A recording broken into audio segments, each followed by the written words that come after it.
What's good, y'all? We back outside on that NBA 2K23. Now listen, if you're new, I appreciate that view. I truly do, but you know you gotta like and sub, my boy. Hit them noties for me as well so you can know when we post. This is only episode 3 of the Tailor.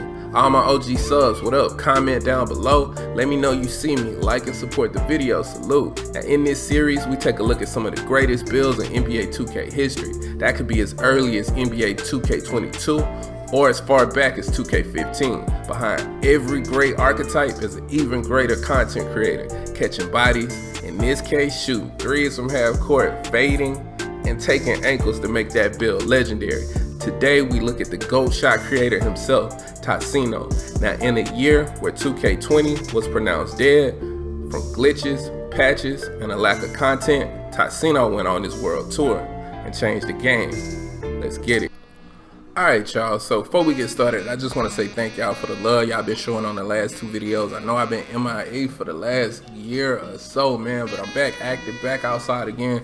Good to see my channel getting some more traction, bro. The next thing is Tyceno is the first player that is still playing on this same, like his same archetype in 23 within this series that I'm doing right here. So the main reason why I want to call it out before we get started is because there's going to be some obvious differences between this build that I'm going to show you and his current build that he's using in 2K23.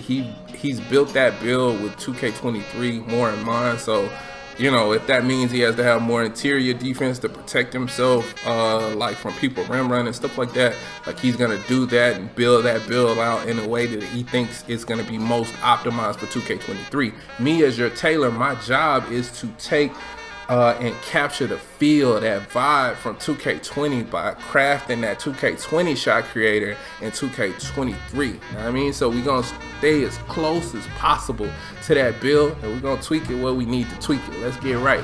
Now, we're gonna go with a point guard, right hand, number 11 for the jersey number, like Kyrie. Main reason why we doing that's another nod to Tyceno, bro. I'm the tailor. I do that homework for y'all, bro. He really make the 6 threes because he really rock with Kyrie, Derrick Rose, players like that. So that's the reason why he go with the 6 threes. Now, 198 is gonna be the weight. 6'9", we're gonna go with the wingspan. That's as long as we really can make it to achieve what we're trying to achieve. Another inside nod to Tyceno is the body shape too. He don't ever go with slight or compact because he don't like small frame players, so you need to at least go with solid. All right, now this is the part where you can take a look, you can pause it, look at everything that I put on screen. This makes a pure shot creator, and you can just simply click off the video if you want to. But if you want to stick around to hear why I did what I did, let's get right. Now, close shot, we gotta go with a 67. That's just to get the extra badge point. I really could have rocked it up to like a 70 or so, because he really does a ton of layups, bro. He's a layup guy, but he will stop underneath the goal, pump fake you, and go straight up with a close shot. So we had to have some close shot. Like I said, he do a lot of layups, so getting the 84 instead of just the 80 was important. This way we can get all of the layup packages like Ja Morant, like all of that stuff, but we get gold acrobat too at the same time. We get that pro touch on Hall of Fame too, which definitely is something he would use. And then getting that Giant Slayer on Hall of Fame is needed for 6'3", getting fearless, all of that stuff. Now when you look at drive and dunk, his drive and dunk was a 69. I just made it a 70. To get all of the packages that you really want to rock with, you could just go with a 65 and put those points somewhere else. But I went with a 70 to keep it like true. Really, the meat of the player, like where this player primarily shines, is gonna be the shooting. And a misconception about Tyceno is because he's a pure shot creator, everything is happening in the mid-range. When you look at 2K20, if you look at the share or like a shot chart, like of where he's shooting, most of the stuff he's shooting is deep mid-range, or really most of it's happening behind the three-point line. He does a lot of shot creating things behind the three-point line. That's what makes it so difficult, what he's doing. So his three-pointer should actually be higher than his mid-range. What's interesting about 2K23 is that you could have a 44 mid-range and green in this game. So having an 85 is like God tier. Plus you add boost, that's like a +5. You're gonna get a 90. Plus you're gonna end up with Hall of Fame midi magician, Green Machine, and Space Creator, because you're doing step back, spins, like all of that stuff. All of that stuff gonna be stacking constantly when you shoot mid-range, so you ain't gonna really ever miss in the mid-range. Now, this badge was made for him. Feels like Agent 3's being able to fade from 3 is something that he does constantly when he's shooting 3s or step back 3s, things like that. So we needed that. Another thing, if you watch his content, is he shoots a lot of limitless range things, especially when he getting takeover. The difference is we couldn't go with an 89 because we would have got silver limitless, and we don't have the advantage of choosing that sharp takeover.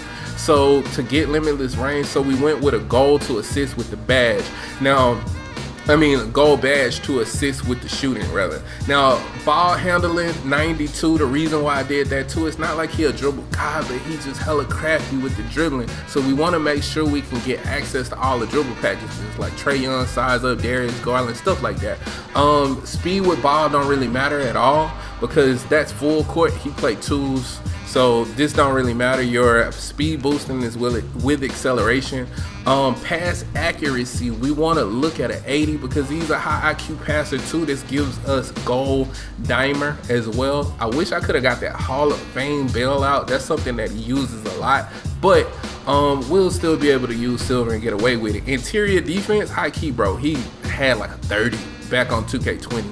I actually did this justice by giving it a 50 before y'all kill me for it being a 50.